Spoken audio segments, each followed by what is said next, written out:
Sega.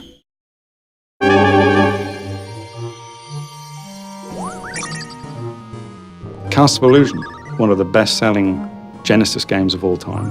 It's the perfect game for us to develop with Disney. It's such a classic. People love Castle of Illusion. They've got such fond memories of it. Really passionate about the game and the experience that I had when I was young, and to try and offer that to the new generation and people that have experienced it before is, it's just a great feeling, really.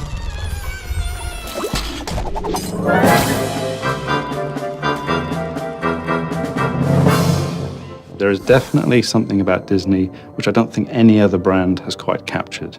It's Disney. It's a descriptive word in itself. Disney's renowned for its characters, for its visuals, for its animation, it's for its music. Everything that Disney touches has an air of magic to it, and they try to, as a company, try and encompass that in all their products. It doesn't matter if you're a core gamer, family gamer, whatever the gamer, you need to capture that sense of enjoyment, passion.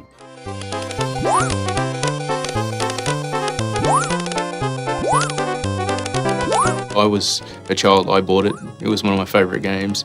I played it to death. I grew up with my Mega Drive. I've played all the classic Disney games, and Castle of Illusion stands up as one of my all-time favourites. 20 years later, to be given the opportunity to work on that IP, to reimagine it and bring it forward with today's technology was just, an amazing opportunity.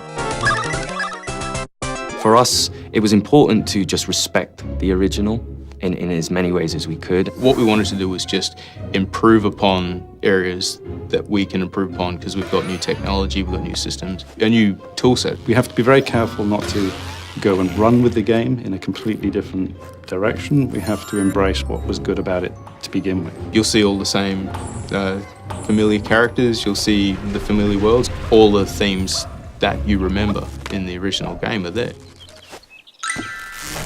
And we've kept to the original in such a way that Disney can recognize it immediately. They recognize the tree stump and they smile. They go, that's exactly what we're looking for.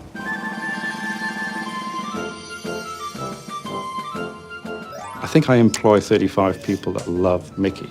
So making them happy, I think, is a good indication that the audience is going to be happy. He's the stoic little guy. He never really gets too bothered by things. He's always willing to give it a go. It's very brave, but at the same time very kind. He's quite charming in the way he approaches things, and we really wanted to capture a lot of that charm from Mickey that you see in the old kind of Mickey cartoons. Obviously, there's a little bit of pressure there for making him awesome because it's Mickey Mouse and he's, the biggest character in the world. We are not going to reinvent Mickey. We have to respect the style of Mickey, the look and feel, the characteristics, the animation cycles, the walk cycles. And not only that, but from an artistic point of view, we have great concept artists that have been able to really capture the look of Mickey, what he meant in Castle of Illusion, in the Mega Drive era, and how do we bring a flavor of that into the new modernized version, but without changing him so much that he distinctly looks like a different Mickey Mouse.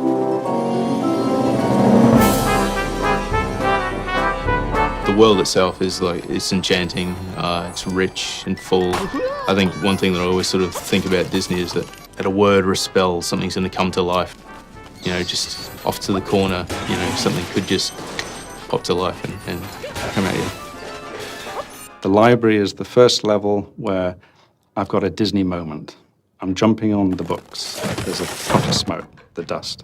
The books fall beneath my feet.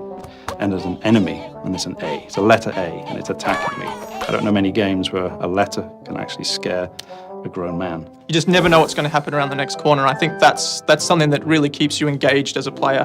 We didn't really diverge too much in the story. It's a very true Disney story. Mirabel has come upon Mickey and Minnie out sort of having fun in the forest, dancing away, and she's taken by Minnie's beauty and wants it for herself, so she steals her away, and Mickey, being the heroic little boyfriend, runs off and chases after her, and he gets dragged into this castle of illusion where Mirabel has set up all these traps. For those that know the original, to see what we've done with it, and for those that don't, for the new kids and anyone else that is new to the IP, and enough there to give them a little bit more of a story from start to finish. I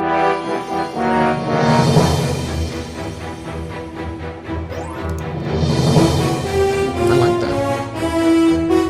That's pretty cool. think for almost 100 years now, Disney have been pioneering so many things with animation and audio, and the key for me was synchronizing them together. Audio and music is a massive part of Disney itself, and that's something we take very seriously. So for us, it was important that we again tried to pursue certain sounds that made sense to the environment that Mickey was in.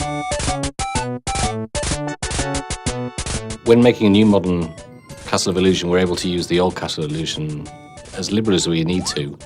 And it's actually been quite nice to take the entire original 16-bit track and use them in the modern version as well.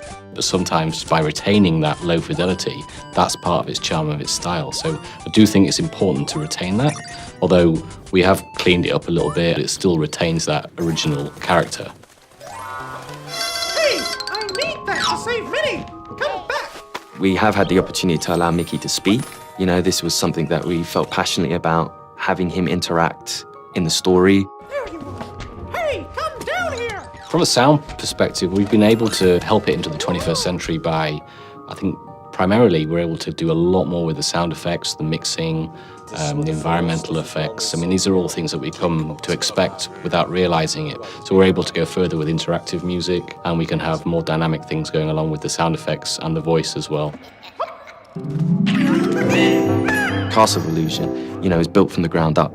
You know, from every point, from animations to music to environment to gameplay, everything is built from the ground up, and that's a really nice, exciting way of taking something that everyone holds dear to them and kind of improving that for the new generation. I think they'll love it. I mean, we love it.